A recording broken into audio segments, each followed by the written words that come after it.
इनका काम क्या है? भेजो इनको फिर यार। जमहूरियत जमहूरियत हम करते, मैं तो जमहूरियत के लिए हमने जूते सब ने खाए हुए हैं और जो, लेकिन बात यह है कि ये कोई अपना काम ही नहीं करते। काजी साहब देखें, उधर देखते हैं, हाँ उधर देखते हैं, उधर देखते हैं।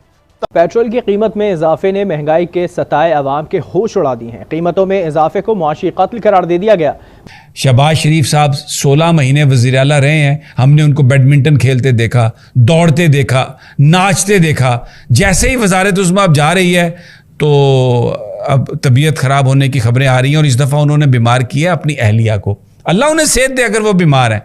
हसन निसार साहब, बड़ी परेशानी है वतन वापसी की। कोई 2 साल से तो नून लीग की क़यादत तारीखें दे रही है और अब ख्वाजा आसिफ साहब भाई के 16 माह हुकूमत के भी गुजर गए। ख्वाजा आसिफ साहब गुज़िश्ता रात टीवी शो में बैठ के कह रहे हैं कि रिस्क जीरो होने तक कायद की वापसी का रिस्क नहीं लिया जा सकता। वो जरा जैसे अभी मुझे बताया गया कि दौरे पे एहसन इकबाल साहब भी कनाडा चलेंगे, उम्मीद है वापस आ जाएंगे। तो ये वैसे रूटीन के दौरे हो रहे हैं, कुछ और भी उजरा के बारे में भी सुन रहे हैं।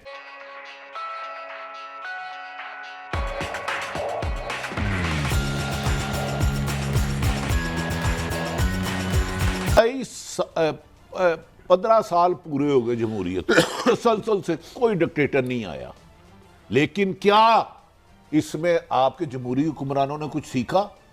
क्या उन्होंने जमहूरियत को मजबूत किया, जमहूर को मजबूत किया? आपको सीखने की कोशिश हो रही है। सुना है एहसन इकबाल साहब कनाडा गए हैं सीखने के लिए। तो मेरे पास एक बच्चा आ गया, हाफिज बॉय, वो झोलियां उठा उठा के बददुआएं दे रहा था। उसके वालिद का मुझे मैसेज आया, वो कर रहा था।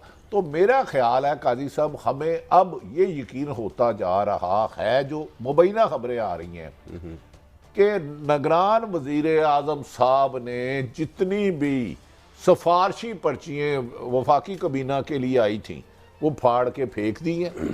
एक नाम भी वो किसी की सिफारिश पे नहीं रखेंगे और इलेक्शन टाइम पर कराएंगे। और दूसरी बात, अगर नवाज शरीफ साहब आते हैं, उनका मुल्क है, 100 दफ़ा आए, मोस्ट वेलकम।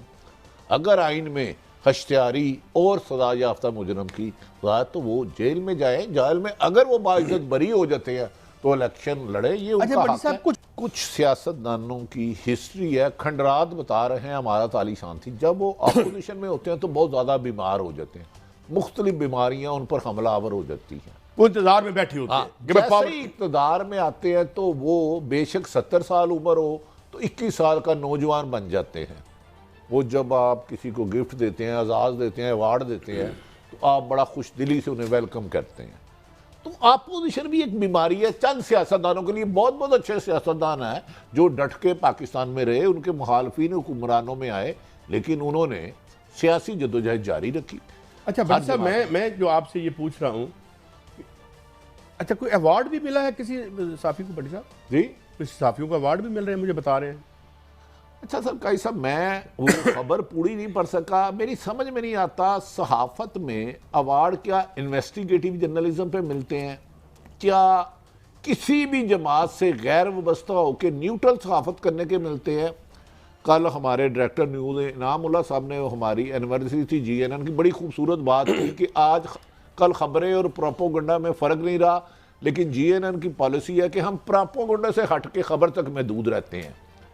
तो अगर अवार्ड जिनको मिले हैं उनके नाम मेरे सामने आ जाएं, अगर मरियम औरंगजेब नाम चला दे भाई, तो फिर मुझे तो खदशा है कि उन्हें गौर करना चाहिए।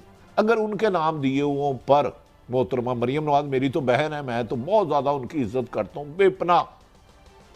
जिस तरह उन्होंने वजारत इंफॉर्मेशन चलाई, सहाफ़ियों पर कदगन लगाए, जिस तरह 16 माह में सहाफ़ियों के साथ जो जो सलूक हुए, कोई मुल्क छोड़ गया, कोई दुनिया छोड़ गया, कोई कहाँ चले गया, तो हमें यकीन है कि अवार्ड सहाफ़ियों की, उनकी हौसला अफजाई होनी चाहिए, लेकिन उनके काम की वजह से, उनकी खुशामद की वजह से नहीं, किसी एक पार्टी से लायल होने की वजह से नहीं, किसी एक बंदे को टारगेट करने की वजह से। वसूख से कह सकते हैं ना, जिसको भी वजारत या सेनेटरशिप मिलती है, चाहे वो साबका जज हो या साफी हो, वो बिल्कुल उनकी परफॉर्मेंस, उनके बगैर यानी कोई बंदा और मिलता नहीं है हमें कोई। इसका मैं सवाल का जवाब आसान कर आप 85 से दी न्यूज़ से आपने ज़िंदगी शुरू की, आपको अवार्ड कभी मिला? नहीं, अगर मुझे मिलता मैं बखुदा वापस कर देता। नहीं, क्यों नहीं मिला? आप पैसे भी नहीं खाते, नहीं आप किसी सियासतदान के, शायद चले, मैं ये कह रहा हूँ कि अगर मुझे मिलता भी ना, क्योंकि जो इस पिछले 30-40 साल में म्यार सेट किया गया है आपको ओहदे देने का और ये चीज़ें देने का, बखुदा मुझे मिलता तो मैं बड़े इज्जत से कहता जनाब मैं इस काबिल नहीं हूँ, ये किसी मुस्तहिक को दे दें। लेकिन हमने उनकी बीमारी की खबर इससे पहले नहीं सुनी। अब वो जनाब लंदन जाने की बात सोच रहे हैं। गॉर्ड ऑफ ऑनर आज मौखर हुआ, कह रहे हैं कि कल होगा, मुझे नहीं पता कल भी करते हैं या नहीं, लेकिन अब अहलिया के साथ लंदन जाने की बातें शुरू हो गई हैं। और मुझे याद आ रहा है वो सोशल मीडिया पर एक तस्वीर, क्या फ़िक्र ना करें ये हुकूमत जाने वाली है तो बहुत जल्द कई लोग बीमार होंगे। नवाज शरीफ साहब की बीमारी भी बढ़ जाएगी, उसके बाद हमजा शहबाज भी बीमार हो जाएंगे, आसफ अली जरदारी साहब तो हैं ही एक क्रॉनिक बीमार, वो तो जैसी हुकूमत इधर उधर होती है वो बीमार हो जाते हैं। शहबाज साहब का भी मसला ये शुरू हो गया। कैसे ये लीडर हैं, जैसे ही इक़्तिदार से बाहर जाते हैं तो बीमार हो जाते हैं, जेल में जाते हैं तो बीमार हो जाते हैं, जैसे ही जेल से बाहर आते हैं तो किसी अस्पताल नहीं जाते और बाहर चले जाते हैं। ये ड्रामा वो कर रहे हैं पाकिस्तानियों के साथ। दूसरा एक बड़ा झूठ, अच्छा अब शहबाज साहब ने जो तकरीर में अपनी क्या परफॉर्मेंस, माने ना अगर इतनी हिम्मत थी तो कहते कि हाँ डॉलर जो है मैंने 300 रुपए का मेरे दौर में हुआ, हाँ ये जो पेट्रोल है ये भी 300 रुपए पर लीटर होने जा रहा है, कहते कि ये मेरी परफॉर्मेंस है कि मैंने लोगों को बेरोजगार किया, लॉलेसनेस थी, पॉलिटिकल वर्कर्स को मारा, उनको जेलों में डाला, उनके ऊपर मुकदमे बनाए, और एक सबसे बड़ी जो पॉपुलर पार्टी थी उसके लीडर पर बोहतान लगा के उसे मैंने पंजाब में अटक जेल में गटर में फेंक दिया।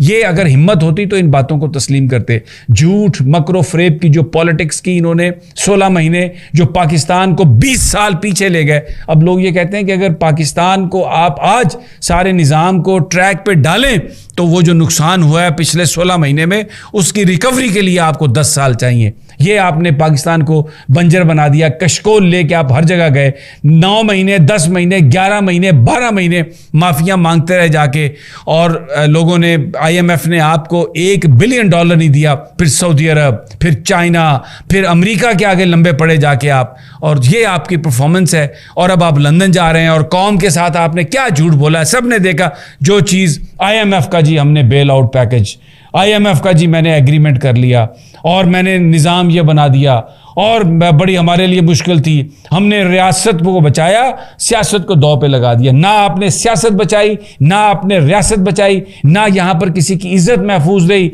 आपने झूठ और मकरो फ्रेब के एक ऐसे निज़ाम को यहाँ पर फ़रोग दिया और एक ऐसे मसनूई निज़ाम को आपने एस्टैब्लिश करने की कोशिश की। आप सर ये जीरो रिस्क क्या है? जो बड़ा सियासी मुखालिफ है जेल में है, उस सियासी जमात को हिलने जुलने की आज़ादी नहीं है, रिस्क जीरो तो जरा फरमाइएगा। मैं लतीफ़ा थोड़ी सुना रही हूँ सर, आप इतना हंस रहे हैं। नहीं, रिस्क जीरो तो जिंदगी में होता ही नहीं है। पहली सांस जो है वो उसके साथ ही फिर रिस्क शुरू हो जाता है। लेकिन ये जो है ना, ये गवाल मंडी विजडम है, गवाल मंडी लैंग्वेज, सुभान अल्लाह। इसका सादा मतलब है जो हमारे बुजुर्गों ने बयान किया है, गलियां हो जान सुंजियां विच मिर्जा यार फिरे और दंदनाता फिरे, 0 मीटर होकर फिर से सब कुछ बुलडोज करे, और हो सके तो एवन फील्ड के साथ हाइड पार्क भी खरीद कर उसमें वोट को इज्जत दो पे तकरीरें झाड़े और उसका नाम रखे जाती उमरा 3। पहला जाती उमरा अमृतसर के मज़ाफात में, जाती उमरा 2 लाहौर, जाती उमरा 3 वो वोट की इज्जत मुकम्मल। बस गलियां सुंजियां हो जान, ये होनियां नहीं।